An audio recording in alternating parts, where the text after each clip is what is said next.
Hello, my name is Dr. Martin, and it's nice to meet you today. Yeah. Okay, so you're here today because your family has a few concerns about recent events, so could you just possibly elaborate on that? Yeah, I mean, I don't even know what they're talking about, really. And if I can be honest with you, they get on my last nerve. They really do. I mean, who do they even think they are? Like, who are they? I mean, they don't even know a thing, okay? Like, who are they to tell me that I have a problem when they don't even know they don't know anything? I'll tell you what I bet it is? I think they're jealous. I think they're jealous of my success. They're jealous of everything that I do. That's what I think it is, Doc. Yeah, well, you know how families are, right? So I guess we'll start with, could you just tell me a little more about yourself? Where do I even begin? So I work at a law firm. I'm an attorney, Very busy down there? Yeah. Well, here's what I'll say.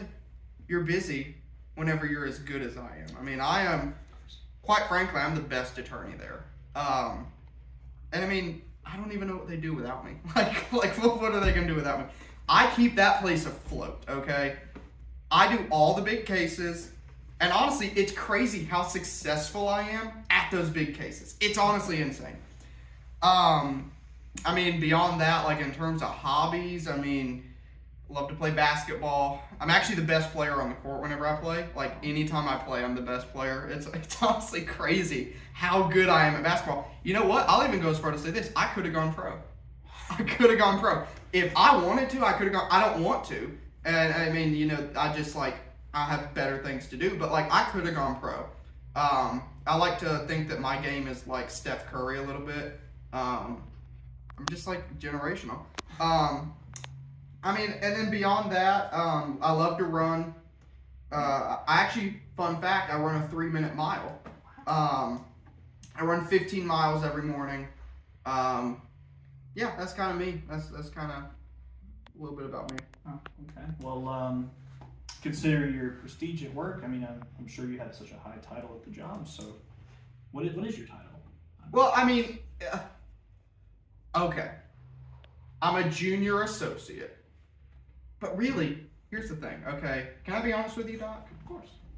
They should have made me partner a long time ago. Like, I get it. I've only been there 5 months, okay? But they need to lock me in. I could go to any other law firm. Any other law firm would make me a senior partner. They need to lock me in. They can't afford to lose me. Can you imagine if they lost me? I mean, they're going under. Who's gonna keep that place afloat? They need to lock me in. So while my title is only a junior associate, really, I mean, when you think about it, I'm basically a senior partner at the same time. Do you see that? You see that? Yeah. And you said you ran 15 miles? 3-minute mile? I mean, not every morning, I guess. But, like, you get my point. I'm a good runner. Actually, fun fact, another one, I would have ran track in college. But my spot got stolen from me by this other kid who didn't even deserve it, okay? Like, he was a little bit faster than me. But, like, I was a lot better in terms of long distance, okay? My spot got stolen from me. Still a little bit upset about that. But no, I would have ran track in college, but it got stolen from me. I deserved it, quite honestly. Okay.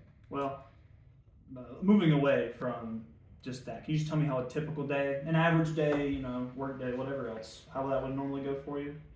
I mean, sure. I wake up, get ready, go to the office. Typically, the lady at the front desk, what's her name? I think it's like Sarah, Sandy, something like that. I don't really pay attention to that. Like, she'll try to say hi to me. I don't really pay attention that much. I have all this complex legal work that I do, I do all this, like, really important stuff in the morning. After that, I typically go out to lunch with one of my coworkers, one of the other attorneys, okay? I don't, not going to lunch with the people that don't have their JD, right? And so I go out to eat with one of my coworkers typically. I don't know. I just feel like the only people that really get me are people who are like at my status, like other attorneys judges, people like that. Like, I feel like they're the only ones that truly get me and I can truly, like, talk to. And not only that, but it's worth my time. Like, I don't see the purpose of going and eating with, you know, spending my time with somebody that's not going to advance my career. You know, after that, you know, no, I want to stick on that. I had the other day, one of my legal aides asked me if I wanted to go out to lunch. Can you believe that? Can you believe that? Like, doctor, you're a smart guy. Surely you understand what I'm saying here. You don't want to go eat with like one of your nurses or like one of your like your secretary. You want to eat with somebody who's on your status. All right, like we could go out to eat if we wanted to. But you know, I just, you know, after lunch I go back to work. After work, I typically go play basketball. I average a triple-double. It's actually a little fun little quirk. I play with some buddies from college. One of them, actually, fun fact, is my stockbroker. Wow. He gets me some great turnaround on stocks. I mean, I make money. I don't even know if I'd be friends with him if he wasn't helping me out in that way. But yeah, so that's kind of my day. After that, I go home. I don't really do anything. A lot of times I'm just bored. Like, I just kind of sit at home bored. Then I go to bed, and that's my day. Wow. You seem to keep yourself pretty busy. So, your family sent you here today for a recent incident that happened. So, could you just elaborate a little on that? I'm a little curious. Okay. I bet they did tell you about that. Yeah, I bet they did. Okay. I bet they did. And I'm still mad about it. I am still mad about it. I took care of my great aunt for months before she passed, okay? I'm sorry. Yeah, okay. I go and visit her once a week, okay? Spending, you know, an hour or two with her. My time. I didn't have to do this. My time. I go spend with her. All she does is just yap and talk. But stuff, I don't care about it. But it's like, okay, whatever. Drones on and on and on. And then, when she does pass, what does she leave me in the will? Her board game collection. Her freaking board game collection. Okay? What am I supposed to do with that? The least she could have given me is something that was actually worth money. Okay? But no, what do I get? I get the board game collection. If I'd known that's what I was going to get, you know what, doctor? If I'd known that's what I was going to get, do you think I would have went and wasted my time with her? Well, I certainly don't think. I mean, you see what I'm saying here? Yeah. I spend my quality time, and what do I get in return? Nothing. Essentially nothing. I'm still upset. Well, I'll try to calm things down. I'm just going to read off a few statements, and you just tell me if you think it applies to just hopefully to cool things down. Okay. All right. Okay. So, to start, do you ever feel that you have a grandiose sense of purpose, like you're just very important? I mean, I don't know how to answer that, Doc. I mean, the difference between me and other people is I'm actually important, okay? Like, let's just call balls balls and strikes strikes, okay? I am important. I mean something. I'll go as far as to say I mean something to society. Things would not get done if I were here. Does that answer your question? Yeah. Okay. I'm just going to move on. Okay. Do you ever feel preoccupied with thoughts of your own success or your brilliance? I mean, Doc, there's nothing wrong with thinking about yourself. I mean, yeah, I do that. But it's only because I have a vision, okay? That's the only reason. I do. Yeah, sure, I do. But it's for a reason. I'm looking forward. I have a vision. I have a plan. So yeah. It's like looking in the mirror every morning, right? Yeah. Something you can't just... Yeah. Of course. So, you've already mentioned it a little bit, but I just wanted to make sure. Do you ever feel special or unique that people that you hang around with have to be on the same caliber as you? Because it'd be a waste of time otherwise, right? Well, I mean, when you put it like that, I mean, it's... You know what? I guess, yeah, I do. But it's for good reason, okay? It's not like I'm just doing that. It's for good reason. Those people get me, okay? I can't expect for one of my subordinates to understand what I go through or the struggles that are being me.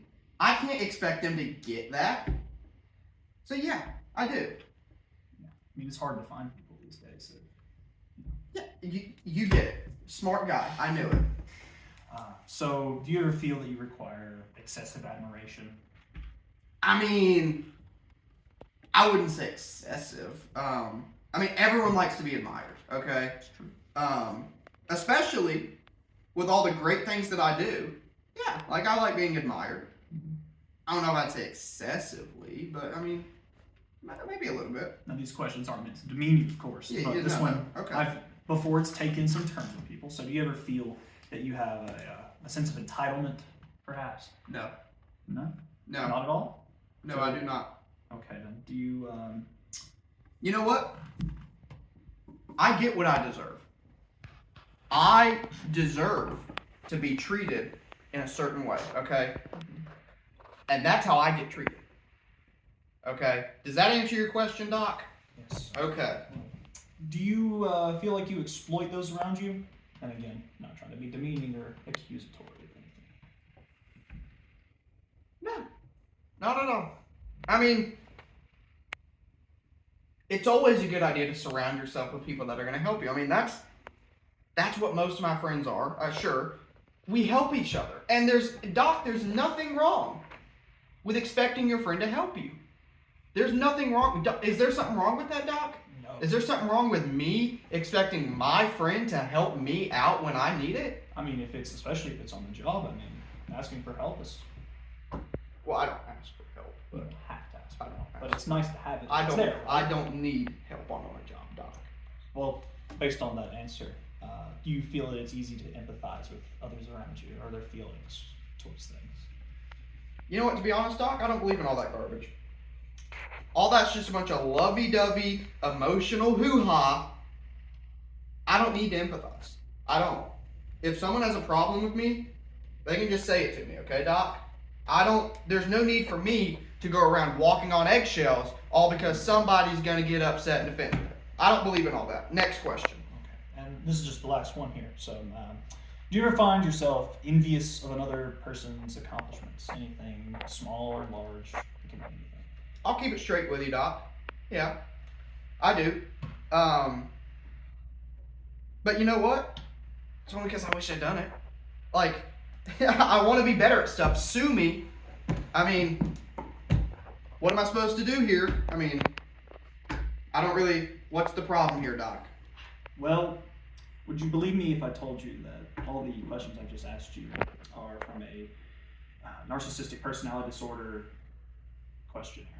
It's impossible. Those answers that you've given me, they indicate the opposite. Doc, I'm not a narcissist. I'm not a narcissist. Well, do you have an idea of maybe how your answers to these questions came around? Any developing feelings or self-superiority problems? Possibly.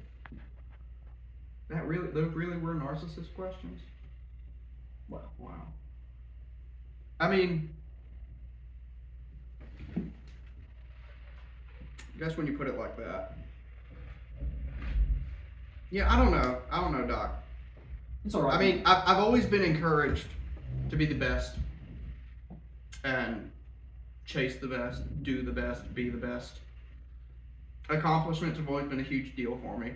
I mean, and you know, I think on a larger scale, like we're here in America, you know, we're so individualistic and all. It's like, what am I supposed to do other than chase my best? Well, I'm looking at the time here, and it seems that we're out of time. So thank you for coming in, but I'm afraid that's all we have today. Okay. So, the reason that I chose narcissistic personality disorder to do for my final project is because I think it's a really interesting look at the cultural factors that lead to psychological disorders, mainly individualistic societies versus collectivist societies, and how that kind of changes how we act and what the incentives are in society. And also because I think it's a very prevalent issue in our society, especially in the fields that I want to go in. I want to go into law and potentially politics, and there's a lot of people who have narcissistic personality disorder, diagnosed and undiagnosed in those fields. And so I was very interested in it. Ultimately, my thoughts are I think it's a very unfortunate psychological disorder, as with most psychological disorders. But I do think that there is hope for people that have it. I was watching one person's account with it, and they were talking about how there is support for it in terms of treatment. There is mutual support between people who have the disorder. And so I think compared to a lot of the other disorders that we learned about this semester, it is not as completely life devastating as other ones. It's still bad, but it's not nearly as destructive as certain other ones.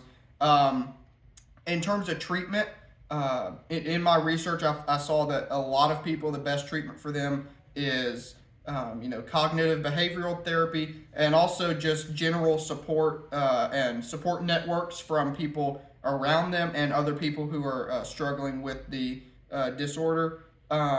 I think that there is definitely a lot to be said about the impact that it has on society, and a lot of it has to do, I think, with we almost encourage people to act that way, or once they exhibit traits of narcissistic personality disorder, it's almost like they're encouraged to keep on, especially in the specific fields that they are in.